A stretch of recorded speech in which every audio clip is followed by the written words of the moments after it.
Okay, are Airbnbs the way to go with creative finance and sub-2 deals? Well, you know, you can do whatever you want with a property that you take sub-2. You can live in it, you can use it as a regular rental property, you can use it as a group home, you can certainly use it as an Airbnb.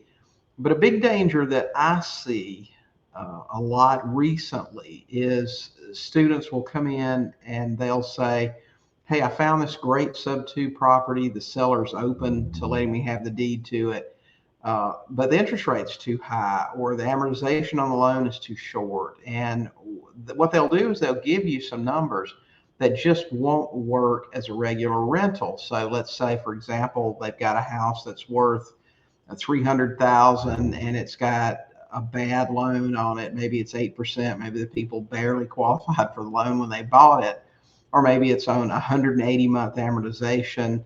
But the payment is, let's say, 2,000 a month, and the market rent for that property is only about 16 or 1,700. And they'll say, well, I could Airbnb this thing for $200 a night. I make $8,000 a month, and after expenses, I'll still cash flow $3,000 or $4,000 a month. Well, that may sound good, but there are a lot more involved with Airbnb than there is just in a regular rental. So for that reason, I would be very cautious in targeting a property strictly for an Airbnb. For example, what are you going to do if the town or place that this property is located just decides all of a sudden that they're not going to allow Airbnbs anymore? And this is a real possibility, and it's happening more and more. They become more and more strict on Airbnbs. Airbnbs in residential areas, neighbors don't like them.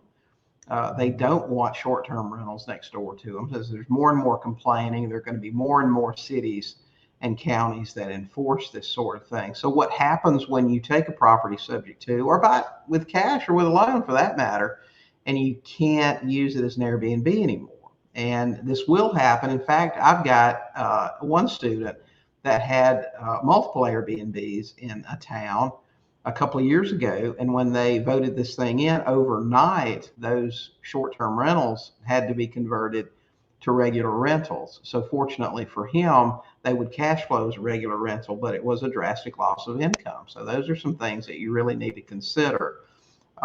You A regular rental needs to be, in my opinion, a very last resort for property. And I know some people like to hold rental property, and that's okay. I don't. Our exit is always seller financing, but even with seller financing being our exit strategy, we're always going to make sure that the properties we buy will cash flow as a rental. And my advice would be to make sure that you do the same.